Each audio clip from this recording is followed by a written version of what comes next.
안녕하세요. 이혁재 소아시아의원 병임박사 이혁재 원장입니다.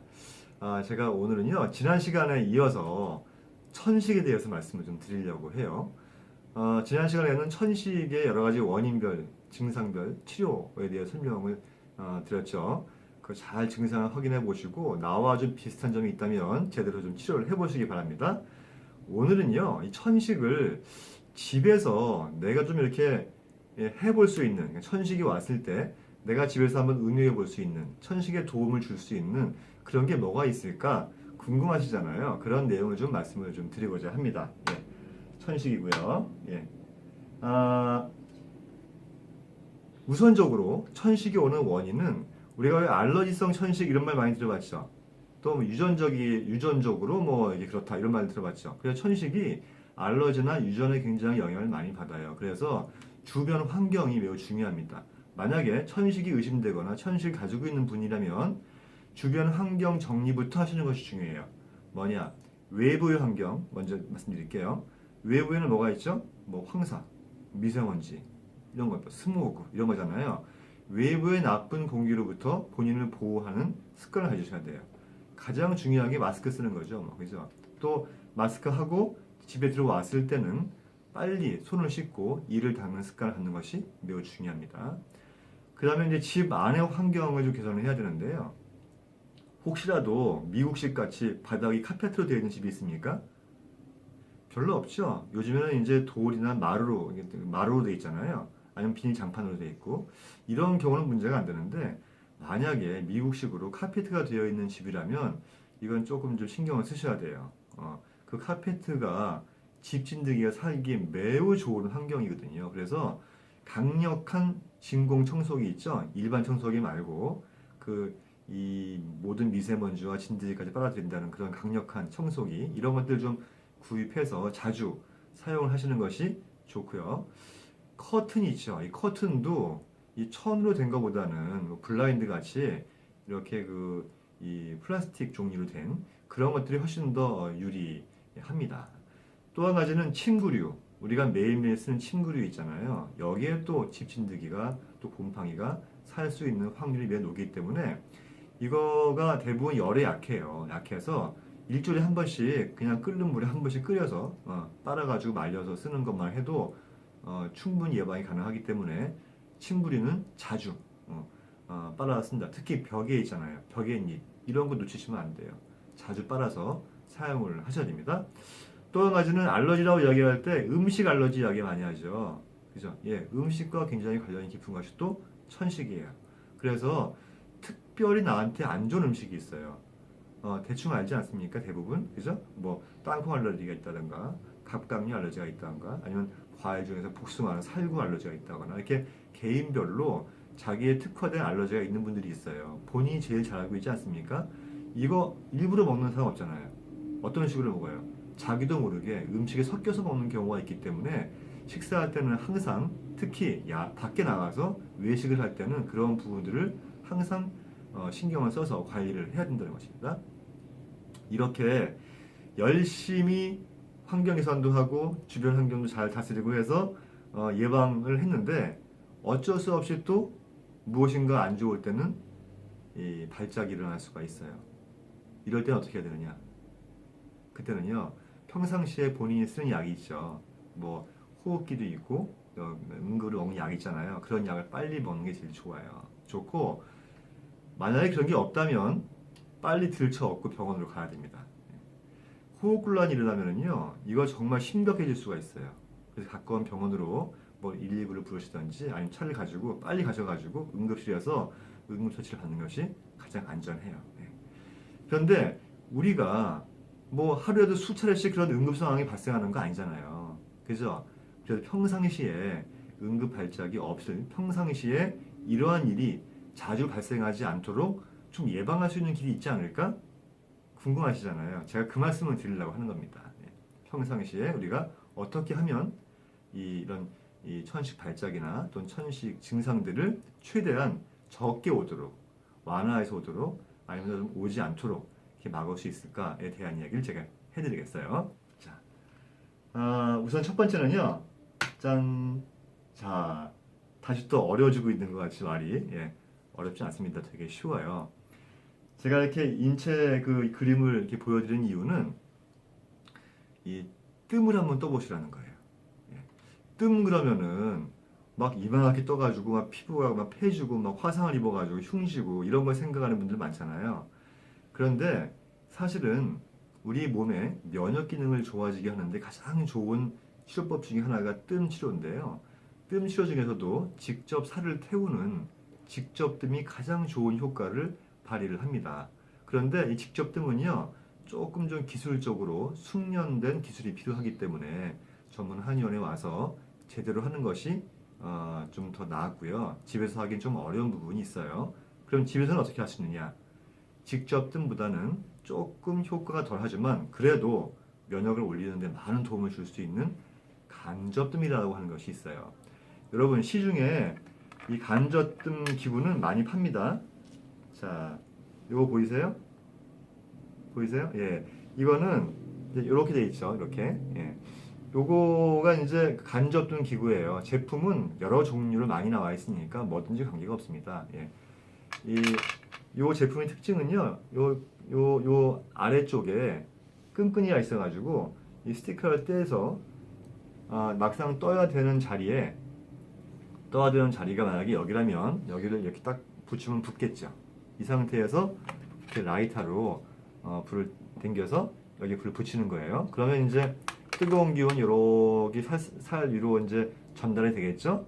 그러다가 어느 정도 화상을 입기 전 단계 정도 됐을 때 불이 꺼져요. 물론 너무 뜨거우면 그 전에 이렇게 떼도 관계가 없습니다. 예. 그래서 이런 간접등을 이용해서 우리의 면역 기능을 올려줄 수 있는 방법에 대해 설명을 제가 드릴게요. 일단 하는 방법 말씀드렸죠? 그럼 뭐가 궁금해요? 천식이 있는 분 중에서 어디에, 어느 자리에 이것을 붙여서 하면 좋을까 하는 게 궁금하시잖아요. 그거 알려드리려고 제가 이 그림을 보여드리는 거예요. 이 등 쪽으로 볼 때는 폐수혈과 신수혈에다가 붙이면 제일 좋아요. 그런데 폐수혈과 신수혈을 어떻게 잡냐면 이 가로선을 긋는데 이 가로선은요, 요 뼈가 견갑골이에요. 예, 날개뼈이죠. 날개뼈를 만져보면은 이렇게 돼서 가지고 이 안쪽으로 돌출된 곳이 있어요.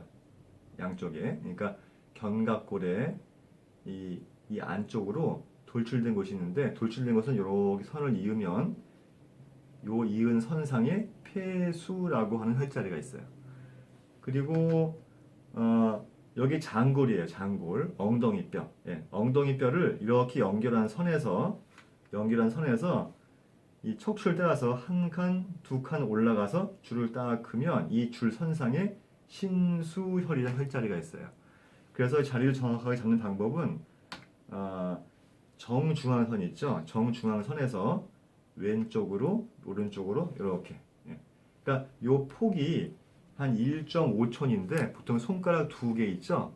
두세 번의 손가락 두 개, 요 정도 폭이에요. 그러니까 정 가운데서 요 정도 폭을 왼쪽, 오른쪽으로 가는 것이죠. 이렇게 했을 때 만나는 점이 있죠. 노란색으로 되어 있죠. 요게 폐수혈이에요. 그리고 또 이렇게 만나는 점, 파란 점이 있죠. 요게 신수혈입니다. 그렇게 어렵지 않죠? 예. 꼭 반드시 정교하게 정확하게 하지 않아도 괜찮으니까 요 부위에다가 요 간접등 기구 뭐 어느 회사 제품이든 관계없습니다. 다 대동소이하기 때문에 이것을 요 자리에 붙이는 거예요. 붙여서 불을 붙여서 타들어가겠죠. 하루에 한 번씩 한 자리에 한 개씩만 하시면 됩니다. 요 자리에 하고요. 그다음에 이 앞을 보면은 여기 젖꼭지를 이은 선이 있어요. 여기 이은 선이 있고 요 이은 선보다 한 칸 위, 그러니까 이 갈비뼈 한 개 위에요. 이 위가 위하고 정중앙하고 만나는 점 여기죠. 아시겠어요? 네. 젖꼭지를 연결하는 선에서 뼈로 한 뼈 위로 올라가서 정 가운데 만나는 점. 이걸 옥당혈이라고 그러는데 요 혈자리가 이 가슴샘, 그러니까 이 가슴샘이 지나가는 자리인데 여기가 면역과 굉장히 관련이 깊은 자리예요. 특히 천식이나 기관지염, 폐렴에 굉장히 도움이 되는 자리인데 여기에다가 아까와 같은 방법으로 이제 간접등을 올려놓고 한 번씩 떠주는 거예요. 이렇게 해주면 이 면역이 올라가면서 천식을 예방할 수 있는 방법이 될 수가 있습니다. 뭐 정확히 모르겠으면은요 한번 오세요. 제가 잡아드리겠습니다. 네. 힘들진 않죠, 그죠? 네. 그 다음에 이 뜸요법하고 또 한 가지는 이제 집에서 마실 수 있는 약차 요법이 있어요. 네. 그 약차가 좀 자장하기가 수월하지 않겠어요? 네. 그래서 약차는 오늘 제가 한 3가지 정도 방법을 설명을 드릴 건데요.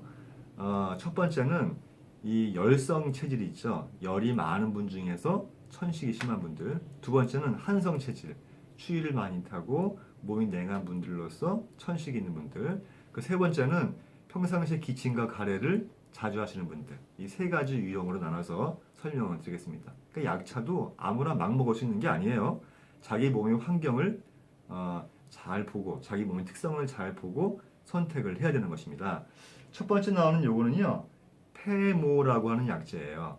이 페모는 건지상 같은 데 가시면 많이 판매를 하니까 구하기는 그렇게 힘들지가 않습니다. 예, 백합과에 속하는 약재고요. 이것은 기본적으로 성질이 찬 성질을 가지고 있어요. 그럼 어떤 분들이 먹으면 좋을까요? 더위를 많이 타고 열이 많고 찬 걸 좋아하고 이런 분 중에서 수시로 숨이 가빠지고 천식이 있는 분들 평상시에 드시면 좋은 약차가 되겠습니다. 기본적으로 물 600g에 끓여서 약차 양이 200g 정도 나오게 하는 거죠. 그러니까 600ml 끓여서 200ml 그죠? 나오게 해서 하루에 3번 놀아서 드시면 되는 거예요.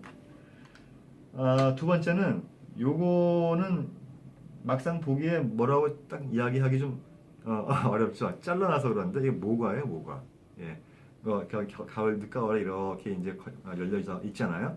이 모과인데 이 모과를 이렇게 말려서 썰어가지고 말린 거예요. 그러니까 이렇게 모양이 된 거죠. 이게 모과는 기본적으로 좀 따뜻한 성질을 가지고 있어요. 그리고 이 긴장된 근육을 풀어주고 경락을 잘 돌아갈 수 있게 도와주는 기능을 하고 하기 때문에 특히 천식에 많은 도움을 주는데 따뜻한 성질을 가지고 있기 때문에 평상시에 손발이 차고 추위를 많이 타고 찬 걸 싫어하고 따뜻한 음식을 좋아하고 이런 분들이 있죠. 기본적으로 몸이 냉하신 분들이 천식이 있을 경우에 응용하시면 좋은 차입니다. 역시 600ml 끓여서 200 나오게 해서 하루에 3번 와서 마시는 거예요. 그다음에 마지막에는 요게 이제 이 도라지와 감초예요. 네, 도라지 감초 차입니다. 이건 어떤 분들이 드시냐면은 이 기본적으로 평상시에 기침을 자주 하거나 가래가 많이 끓는 분들이 있어요. 그죠? 천식 있는 분 중에서 많잖아요. 그래서 이 기본 증상이 기침과 가래를 가지고 있는 분들 같은 경우에 이 도라지와 감초를 도라지 2대 감초 1의 비율로 해서 끓여서 드시면 좋은데 보통 그 그람 수는요 도라지가 한 10g 정도에 감초가 5g이에요. 그러니까 보통 아까 제가 페모나 모가 있죠. 그것도 보통 8g에서 10g 정도 내외 정도면 됩니다. 너무 많은 양을 할 필요는 없어요. 그래서 여기 비율은 2대 1인데 이게 도라지고 이 감초예요. 도라지가 한 10g, 감초가 5g 이런 비율로 해서 똑같이 600ml에 200ml 나오게 해서 3번 놀아서 마시면 많은 도움이 됩니다. 자, 오늘 제가 집에서 이렇게 간단하게 할 수 있는 천식에 도움을 주는 방법에 대해서 설명을 드렸는데요. 예, 미리미리 대비하면 큰 수그러움이 없습니다. 예, 잘 한번 보시고 한번 응용을 해보시기 바랍니다. 자, 여러분, 그 잘 낫지 않는 질병으로 고민이 많으시죠? 예, 병인 박사인 제가 여러분의 병인을 해결해서 그 질병을 제대로 고쳐드리겠습니다. 감사합니다.